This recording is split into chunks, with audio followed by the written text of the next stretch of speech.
สู่มาเรียนกันพี่น้องนะสาธุการบริหารสายมีแต่เพียงหาทางขับมาให้ใจเจอ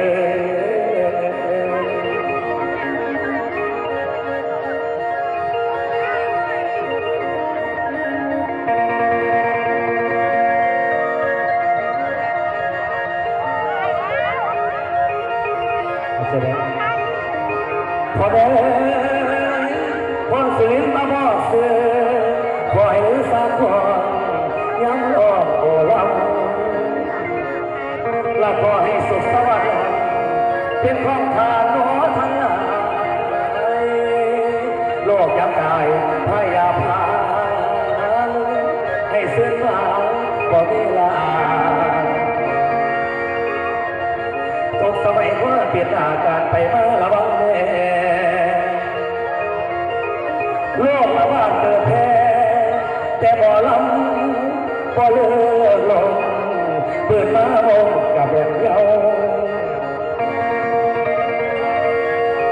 ได้เห็นวันหัวเจ้าหัวใจเสื่อมคืนความหวังหัวพัดป่าลอยวังได้เสื่อมแสวสงงามพอได้มาประจำขณะนี้ขึ้นเวทีอับใส่ทางเวเดโนดูต้นเบาตาส่งเสียงว่าแต่ละผู้หาเงินซื้อเข้ามาแล้วหันมาจ้าบอกแจงในตำแหน่งแสดงผลผู้เขาเผางามให้เจอจำไปเดินผ่านกว่าสีสายน้ำข่าวฟังไปยังเสียวทวนว่าไปสัวหลายแห่งตัวเองฟังลาน้อยสิโอลำโอ้ยแฟนฟัง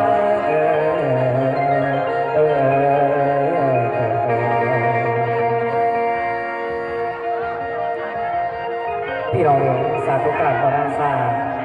การเวลาสิบนเปียสิ่งนี้ยกใส่เก่าเราสิเราต้องเป็นไปพี่น้องปวดสีไส้ก็น้ำเท้าฟังไปน้ำเจมูกทวนนี่คนดีคนสัวไล่น้ำตัวเรียบร้อยฟังหลานน้อยโซลังตัดแต่ปวดสีเองพี่น้องเกินใดไงมากกับเป็นลูกไส้ลาพี่น้องจะมีอายและแต่ไม่มีเอื่อยพี่น้องเอื่อยก็คือเอื่อยพี่น้องพอดีแล้วก็อายคนตีพี่น้องอาศัยอยู่กับแม่ทองนี่ส่วนอภรของพวกพาหลงเสียหายไปเสียการต่างแต่บอกพายังไม่น้อยอาศัยอยู่กับแม่ทองนี่อย่างพวกพาซ้ำพวกไอ้น้องจังหวัดใจวันนี้พวกขายเยี่ยมจบพี่น้องคิดว่าอยากให้เรียนในนาส่งเสริมคิดว่าอยากไปเยี่ยมต่ออีกพี่น้องพี่น้องคนหลวงทั้งแม่สิว่าจังไงวันนี้สังกัดตามซาตัดสินใจจะเป็นมากเลยเดี๋ยวขอแม่ไปเยี่ยมพี่น้องคนหลวงปวดเสียเองออกไปสักคนนะ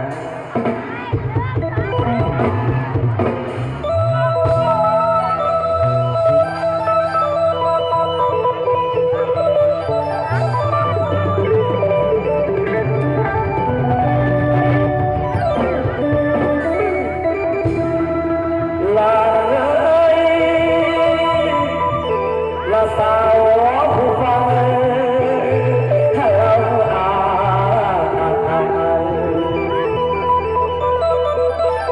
ในหัวใจเรา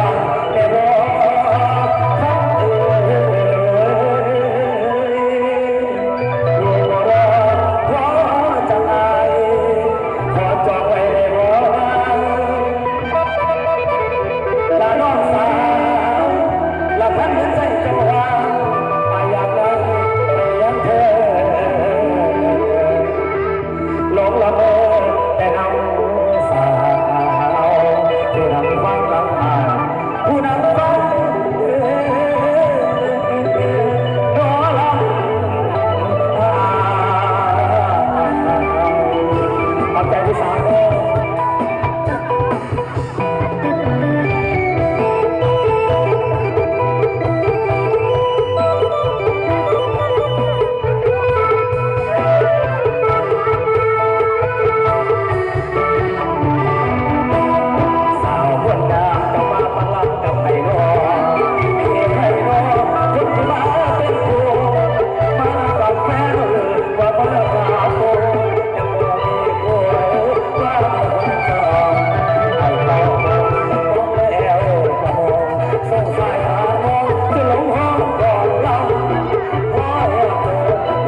เ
สบายพี่น้องผู้ที่รักฟัง